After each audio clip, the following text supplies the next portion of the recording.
তো তার লাশটি বের করে নিয়ে পুড়িয়ে ফেলা, এটা কোন ধরনের ইসলাম? আর ঈদে মিলাদুন্নবীর মাহফিল বন্ধ করার জন্য লাঠি নিয়ে বের হওয়া। তোমরা তোমাদের শিশুদের মুখের প্রথম যে কথা শিখাবে, যে কথার উদ্বোধন করবে, শিক্ষিত মানুষ বের হচ্ছে, কিন্তু নৈতিক গুণাবলী সম্পন্ন মানুষের আকাল পড়েছে বর্তমান সময়ে। হে আমের আনসারি, তুমি এখানে আমার মিলাদের আলোচনা কেন করছো? আমাদের রসুল দুনিয়া এবং আখেরাতে আমাদের কান্ডারি সরকারে দো আলম নূরে মুজস্সম হুজুর করিম রউফুর রহিম সাল্লাল্লাহু আলাইহি ওয়াসাল্লামের দুনিয়ায় শুভাগমনের পবিত্র মাস মাহে রবিউল আউয়াল শরীফ। এই রবিউল আউয়াল শরীফে আমরা ইমানদার মুসলমান যত বেশি পারব শুধু আমার রসুলের শান মান প্রশংসার গীত গাইব। সুবহানাল্লাহ। এটা আমাদের ইমানদার মুসলমানদের দায়িত্ব। সেইটা ঈদে মিলাদুন্নবীর নামে হোক, অন্য যে নামেই হোক, শুধু আমার রসুলের প্রশংসার গীত গাইতেই হবে। আর যে রসুলের প্রশংসা, রসুলের শান মান আজমতের বর্ণনা, রসুলের এই নিয়ামতের চর্চা, এটা কোনো 1400 বছর পরে এসে আমরা করছি তাই নয়, বরং রসুলের শান মানের মর্যাদা এটা 1400 বছর আগে সাহাবায়ে একরামের যুগেও ছিল। সুবহানাল্লাহ।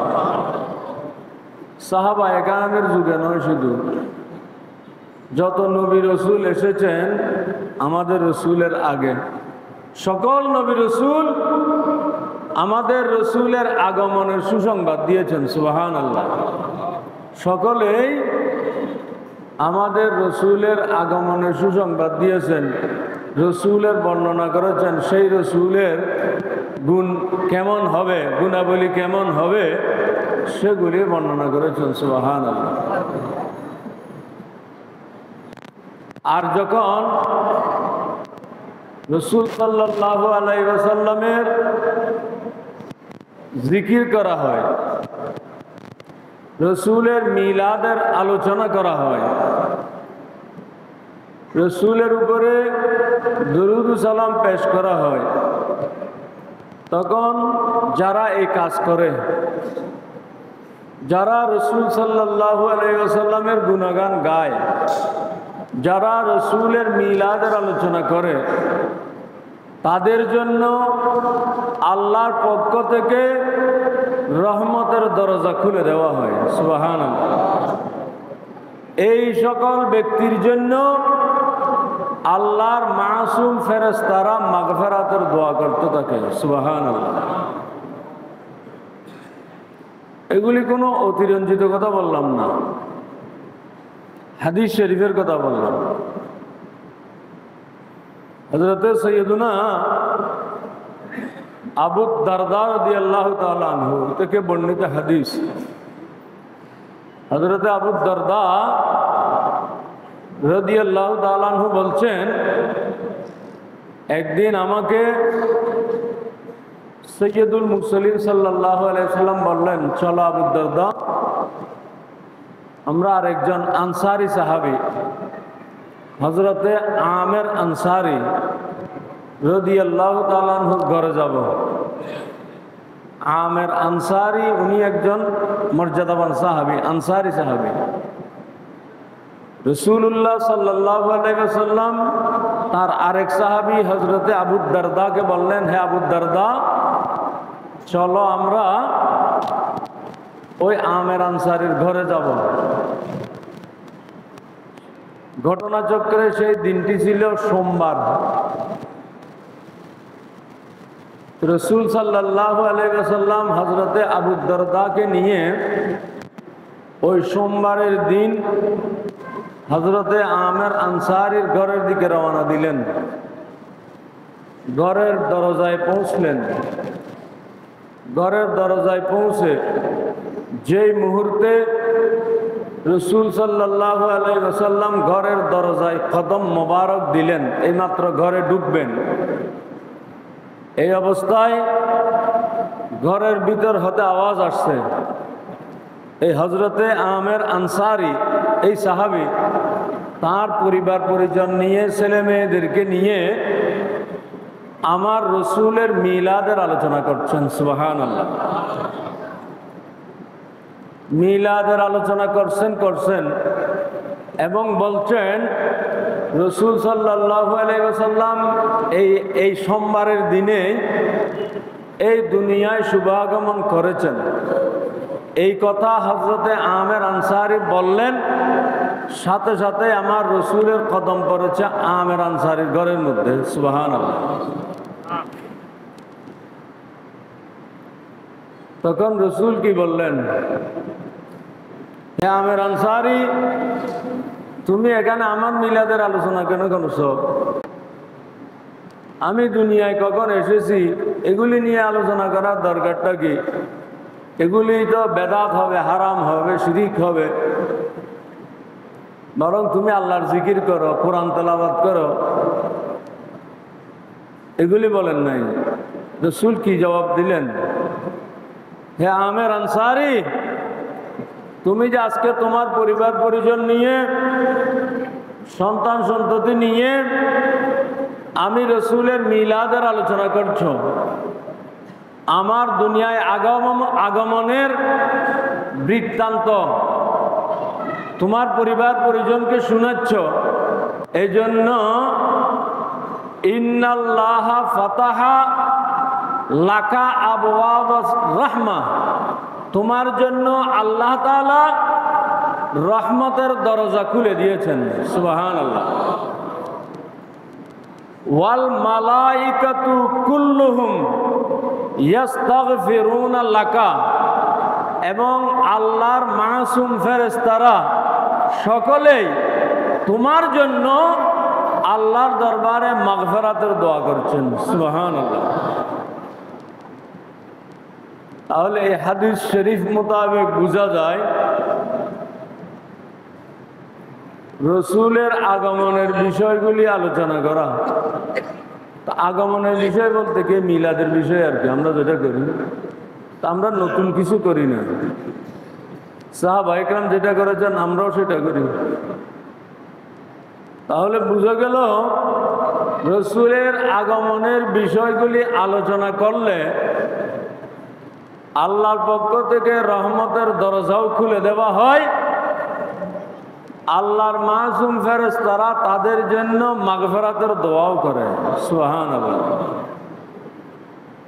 গুনাহ তো আমরা কম বেশি সবাই করি, গুনাহ ছাড়া কোনো মানুষ নেই।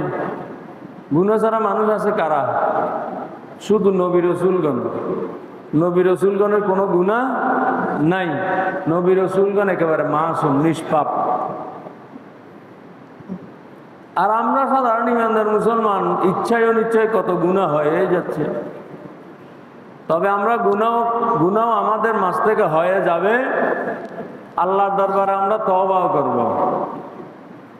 আল্লাহ তওবাকারীদেরকে খুব পছন্দ করেন।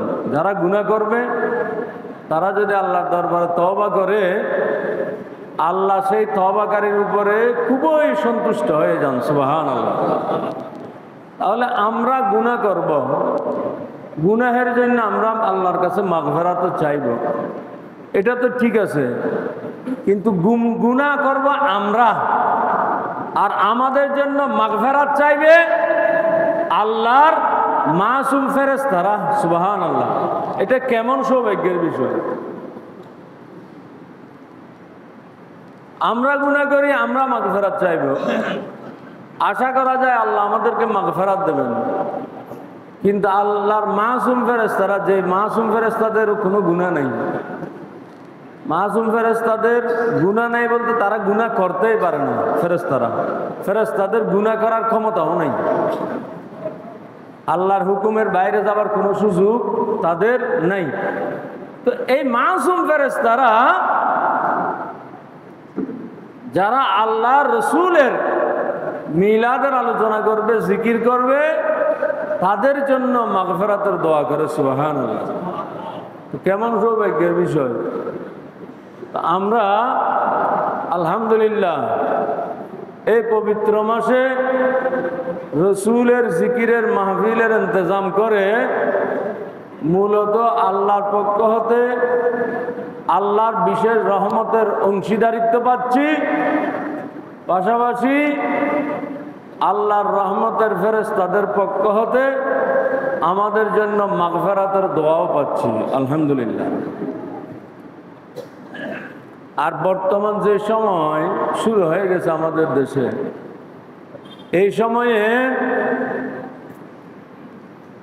রসুলের জিকিরের মাহফিল খুব বেশি করার দরকার। মিলাদুন্নবীর মাসে তো করতেই হবে, অন্যান্য সময়েও এই ধরনের মাহফিলের ইন্তজাম করে রসুল সাল্লাল্লাহু আলাইহি ওয়াসাল্লাম যে মানব জাতির জন্য উসওয়াতুন হাসানা, সর্বোত্তম আদর্শ, সেই আদর্শের বিষয়টি আমাদের ছেলে মেয়েদেরকে বুঝিয়ে দিতে হবে এবং ছেলে মেয়েদেরকে সেই আদর্শের অনুসারী হওয়ার জন্য উদ্বুদ্ধ করতে হবে। সেটা এখন বর্তমান সময়ে আমরা প্রতিটি ইমানদার মুসলমান অভিভাবকের দায়িত্ব হয়ে গেছে। কারণ আমরা আমাদের ছেলে মেয়েদেরকে নিয়ন্ত্রণ করতে পারছি না। ছেলে মেয়েরা যেভাবে নীতি নৈতিকতা হারিয়ে, আদর্শ হারিয়ে, চারিত্রিক মাধুর্য হারিয়ে এক একটা পশুতে পরিণত হয়ে যাচ্ছে বর্তমান যুগে। শিক্ষিত হচ্ছে অনেক, কিন্তু শিক্ষিত মানুষের অভাব হচ্ছে না। বর্তমান সময়ের কথা বলছি আমি। শিক্ষিত মানুষ বের হচ্ছে, উচ্চ ডিগ্রি সম্পন্ন উচ্চ শিক্ষিত মানুষ অহরহ বের হচ্ছে, কিন্তু নীতি নৈতিকতা সম্পন্ন, সদ্গুণ সম্পন্ন, মানবিকতার গুণাবলী সম্পন্ন মানুষ খুবই কমই বের হচ্ছে। নাউজুবিল্লাহ। এটা একেবারে শতভাগ সত্য কথা বললাম। শিক্ষিত মানুষ বের হচ্ছে, কিন্তু নৈতিক গুণাবলী সম্পন্ন মানুষের আকাল পড়েছে বর্তমান সময়ে। আজকে যে মনে করেন আমাদের দেশে দুর্নীতির কথা বলা হয়, দুর্নীতিতে দেশ ছেয়ে গেছে, সুশাসনের নাম দিয়ে যে অপশাসন চলছে, চতুর্দিকে যে একটা অরাজক পরিস্থিতি বিরাজ করছে, এগুলির পেছনে কিন্তু কোনো অশিক্ষিত মূর্খ শ্রমজীবী মানুষ দায়ী নয়। এগুলির পেছনেও কিন্তু উচ্চশিক্ষিতরাই দায়ী। কেন? এই যে দুর্নীতির কথা বললাম, দুর্নীতি কি কোনো শ্রমজীবী মানুষ করে? একজন ঠেলা গাড়ি চালক, একজন ভ্যান চালক, বাজারের একজন ক্ষুদ্র ব্যবসায়ী, এরা কিন্তু দুর্নীতি করে না। দুর্নীতি করে কারা? যারা বড় বড় আমলা, যারা বড় বড় সরকারি পদ পদবীধারী, যাদের কাছে রাজনৈতিক ক্ষমতা আছে। তাহলে এই মানুষগুলি তো কেউ অশিক্ষিত না, সবাই শিক্ষিত। তাহলে শিক্ষিত মানুষ হয়ে দুর্নীতির সাথে আষ্টে পৃষ্ঠে জড়িয়ে আছে, নিজের দেশের সম্পদ বিদেশে পাচার করে দিচ্ছে। তাহলে এটা হচ্ছে কেন? এরা শিক্ষিত হয়েছে সত্যি, কিন্তু নৈতিক গুণাবলী সম্পন্ন ভালো মানুষে পরিণত হতে পারেনি। নাউজুবিল্লাহ।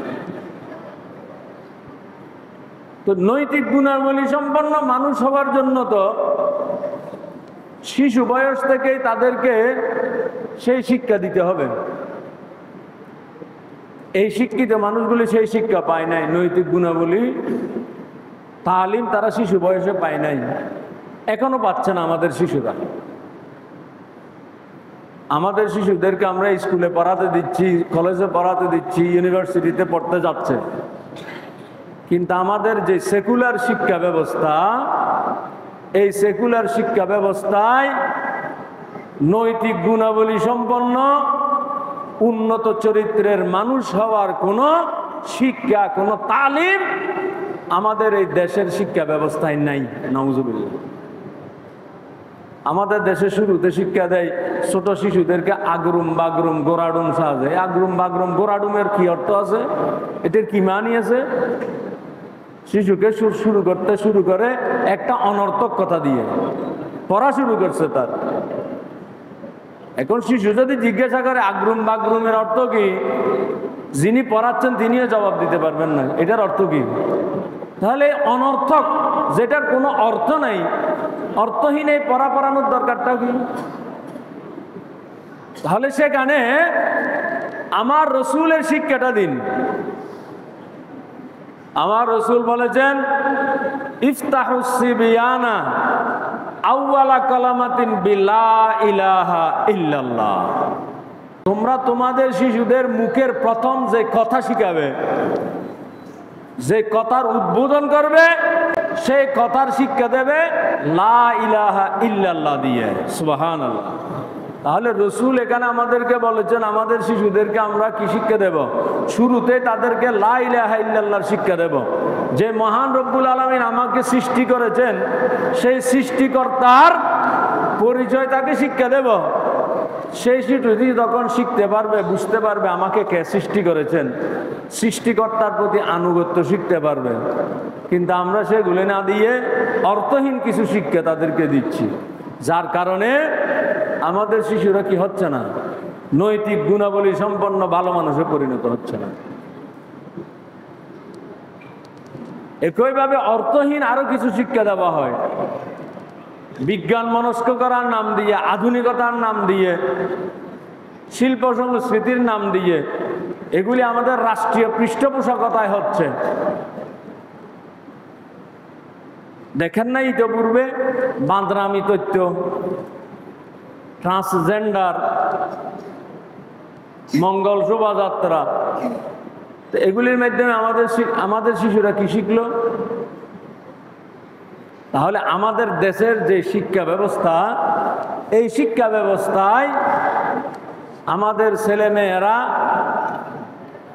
উন্নত নৈতিক গুণাবলী সম্পন্ন, সুশিক্ষিত, ভালো মুসলমান হওয়ার সুযোগ নাই। একটা গেল এটা আমাদের শিক্ষা ব্যবস্থার রাষ্ট্রীয় ব্যর্থতা। দ্বিতীয় নম্বর আরেকটা হচ্ছে এখন দ্বীনের নামে, ইসলামের নাম নিয়ে আমাদের শিশুদেরকে ইসলাম শিক্ষা দেবে, শিশুদেরকে রসুলের তালিমের শিক্ষা দেবে। এই নাম দিয়ে কোরআন, তফসিরুল কোরআনের মাহফিলের নাম দিয়ে, ইসলামী সম্মেলন মাহফিলের নাম দিয়ে সেখানে শিক্ষা দেওয়া হচ্ছে কি রসুল নিরক্ষর ছিলেন। নাউজুবিল্লাহ। বেশি ব্যাখ্যায় যাব না। এখন আমাদের শিশুদেরকে যদি শিক্ষা দেওয়া হয় আমরা যে রসুলের উম্মত, সেই রসুল নিরক্ষর, নাউজুবিল্লাহ, তা আমার শিশুটা কি শিখলো? তা আমার শিশুটা শিখলো আমি এত লেখাপড়া করার দরকার কি? আমি যেই নবীর উম্মত, সেই নবী যদি নিরক্ষর হয়, মূর্খ হয়, তাহলে আমার এত লেখাপড়া করার দরকারটা কি? আমাকে মা বাবা এত লেখাপড়া করার জন্য এত চাপ প্রয়োগ করে কেন? আমাদের রসুলও মূর্খ ছিলেন, আমরাও মূর্খ থাকবো। নাউজুবিল্লাহ। এটা হচ্ছে আবার কিসের নামে? ইসলামের নামে। আগে যেটা বললাম শিক্ষার নামে, সেটা সেকুলারিজমের নামে হচ্ছে, আবার এটা হচ্ছে ইসলামের নামে। আবার শিক্ষা দেওয়া হচ্ছে আমাদের শিশুদেরকে ওই মাহফিলের নাম দিয়ে। আল্লাহ ভিন্ন কেউ আমাদের কোনো উপকার করতে পারে না। তো মুসলমান মাত্রই তো এটা বিশ্বাস করে সব কিছুর একমাত্র হাকিকি মালিক আল্লাহ, আমাদের খালেক আল্লাহ। আল্লাহর ইচ্ছা ব্যতীত, আল্লাহর হুকুম ব্যতীত কেউ কারো উপকার অপকার কিছুই করতে পারে না। এটা তো আমাদের সকলের মৌলিক বিশ্বাস। কিন্তু দুনিয়াবি নিয়মে আমরা এক মুসলমান অপর মুসলমানের উপকারও করতে পারি, আর কোনো দুর্ভাগা মুসলমান হলে অপর মানুষের অপকারও করতে পারে। আমরা পারি না? তাহলে এখন তাদেরকে শিক্ষা দেওয়া হচ্ছে আল্লাহ ব্যতীত কেউ কারো কোনো উপকার করতে পারে না, এমনকি বিশ্বনবীও কোনো উম্মতের কোনো উপকার করতে পারবে না। নাউজুবিল্লাহ, কি জঘন্য কথা! অথচ যে বিশ্বনবী মানুষের উপকার করতে পারবে না বলা হচ্ছে, সেই নবী কি বলেছেন? সেই নবী বলেছেন খায়রুন নাসি মান ইয়ানফাউন নাস। রাসূলুল্লাহ সাল্লাল্লাহু আলাইহি ওয়াসাল্লাম বলছেন মানুষের মধ্যে সর্বোত্তম মানুষ ওই মানুষটি যে মানুষটি অপর মানুষের উপকার করে। সুবহানাল্লাহ। তাহলে রসুল বললেন তোমাদের মানুষের মধ্যে ভালো মানুষ হবে ওই মানুষটি যে মানুষটি অপর মানুষের উপকার করবে। এখন মোল্লা মৌলবী শিক্ষা দিচ্ছে রসুলও কারো কোনো উপকার করতে পারবে না। নাউজুবিল্লাহ। তাহলে কি শিখলো আমাদের শিশুরা?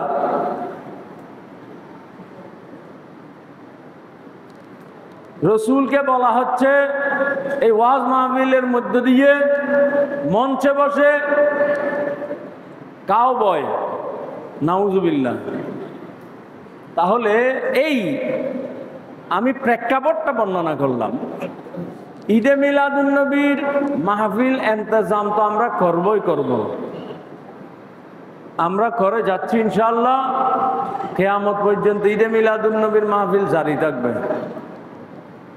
কিন্তু ঈদে মিলাদুন্নবীর মাহফিলটা এত বেশি প্রয়োজন হয়ে পড়েছে, এখন যে সেকুলার শিক্ষা ব্যবস্থার নাম দিয়ে আমাদের ছেলে মেয়েদেরকে দিন বিরোধী, ইসলাম বিরোধী, শরীয়ত বিরোধী নাস্তিক বানানোর পাঁয়তারা হচ্ছে একদিকে, অপরদিকে কিছু মোল্লা মৌলবীর প্ররোচনায় ওয়াজ মাহফিলের নামে, ইসলামী সম্মেলনের নামে, তাফসীরুল কোরআন মাহফিলের নামে আমাদের ছেলে মেয়েদেরকে তাও দিন বিরোধী, ইসলাম বিরোধী, ইসলামী আকীদা পরিপন্থী কিছু বিভ্রান্তিমূলক তথ্য আমাদের ছেলে মেয়েদেরকে জানিয়ে শিখিয়ে তাদেরকে মুসলমান নামদারি নাস্তিক বানানো হচ্ছে। নাউজুবিল্লাহ।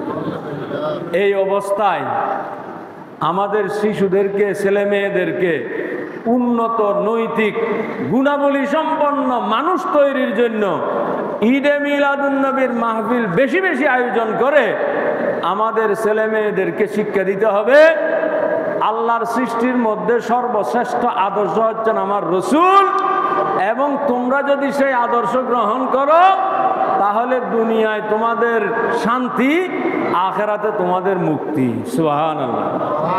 আমাদের ছেলে মেয়েদেরকে এইসব শিক্ষা দেওয়ার জন্য কি করতে হবে? ঈদে মিলাদুন্নবীর মাহফিল বেশি আয়োজন করতে হবে। ছেলে মেয়েরা কিভাবে ধ্বংস হচ্ছে এখন যে দেখতে পাচ্ছেন না, কিশোর গ্যাং একটা, এরা কেন সৃষ্টি হলো? রাষ্ট্র কোথায়, রাষ্ট্রীয় দায়িত্ব কোথায় ছিল? এই শিশুরা তো আমাদের ছেলে। তারা একাত্ম হয়, দলবদ্ধ হয়, অমুক জায়গায় ডাকাতি করে, অমুক মেয়েকে উত্ত্যক্ত করে, ওখানে গিয়ে চাঁদাবাজি করে, ওখানে গিয়ে অরাজকতা সৃষ্টি করে। তাহলে এদেরকে আমাদের রাষ্ট্র নৈতিক গুণাবলী শিক্ষা দিতে ব্যর্থ হয়েছে। ব্যর্থ হওয়ার কারণে আমাদের দেশের সম্পদ এই শিশুরা, এই কিশোররা নষ্ট হয়ে গেছে, ধ্বংস হয়ে গেছে। নাউজুবিল্লাহ। তাদেরকে আমার রসুলের তালিম শিক্ষা দিন।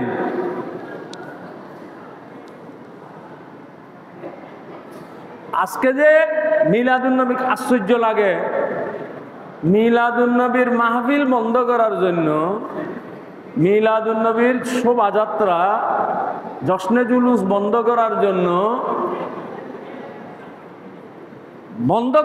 আরেকটা মিছিল হয়। গত কয়েকদিন আগের খবর, ব্রাহ্মণবাড়িয়ায় একদল মোল্লা মৌলবীর উস্কানিতে কিছু মানুষ লাঠি নিয়ে বের হয়ে গেছে। কি জন্য? ঈদে মিলাদুন্নবী করতে দেওয়া হবে না। নাউজুবিল্লাহ। এই যে লাঠালাঠির শিক্ষা, এটা কে দিল? কিছু মোল্লা মৌলবী দিয়েছে। মানুষকে কবর থেকে বের করে পুড়িয়ে দেওয়া হচ্ছে। এটা কোন ইসলাম? দেখেন নাই সোশ্যাল মিডিয়ায় আমাদের দেশে মাজার কেন্দ্রিক কিছু অপকর্ম হচ্ছে, এটা আমরা স্বীকার করি। আউলিয়া একরামের যে মাজারগুলি আছে, সত্যিকারের আউলিয়া একরামের মাজারগুলিকে আমরা সম্মান করি, এই মাজারগুলিতে আমরা জিয়ারত করি, আমরা সেই মাজার জিয়ারত করে আউলিয়া একরামের ফয়েজ হাসিল করি, এটা ঠিক আছে। কিন্তু এই মাজারকে কেন্দ্র করে কিছু মাজারে কিছু শরীয়ত পরিপন্থী, কিছু অনৈসলামিক, কিছু অনৈতিক কাজ হচ্ছে। কিন্তু যে মাজারে এই কাজগুলি হচ্ছে, সে কাজগুলি বন্ধ করার উদ্যোগ নেওয়া হোক, সেগুলি বন্ধ করে দেওয়া হোক, সেগুলি বন্ধ করার জন্য যা যা প্রয়োজন সেই চেষ্টা করা হোক। কিন্তু মাজার কেন ভেঙে ফেলতে হবে? এখন তো এতদিন এই গত 6 মাস 1 বছরের মধ্যে ছিল শুধু মাজার ভাঙার মহোৎসব, শুধু যেখানে সেখানে শুধু মাজার ভাঙা, যেখানে সেখানে শুধু মাজার ভাঙা। এখন তো শুধু মাজার ভাঙা নয়, মাজার থেকে একেবারে মৃত ব্যক্তির লাশ তুলে নিয়ে তাকে জ্বালিয়ে ফেলা হয়েছে। নাউজুবিল্লাহ, কি জঘন্য কাজ! এগুলি কি আমার রসুলের তালিম? একজন ইহুদি, খ্রিস্টান, নাসারা ও মুসলিম মরদেহকেও রসুল সাল্লাল্লাহু আলাইহি ওয়াসাল্লাম সমীহ করেছেন। সুবহানাল্লাহ, এটা হাদিস শরীফ। একবার কোন একটা মরদেহ নিয়ে যাওয়া হচ্ছে, মরদেহ সামনে দিয়ে, রসুল আছেন, সাহাবীরা আছেন। ওই মরদেহ যখন নিয়ে যাওয়া হচ্ছে, রসুল সাল্লাল্লাহু আলাইহি সাল্লাম দাঁড়িয়ে গেলেন। তো রসুল যখন দাঁড়ালেন, সাহাবীরাও দাঁড়িয়ে গেলেন। তখন সাহাবীদের মধ্যে এক সাহাবী বললেন, ইয়া রাসূলুল্লাহ, যে মরদেহটা নিয়ে যাওয়া হচ্ছে, আপনি দাঁড়িয়ে গেলেন, সেটা একটা ইহুদির মরদেহ। রহমতুল্লিল আলামিন কি জবাব দিয়েছেন দেখুন, কেমন রহমত!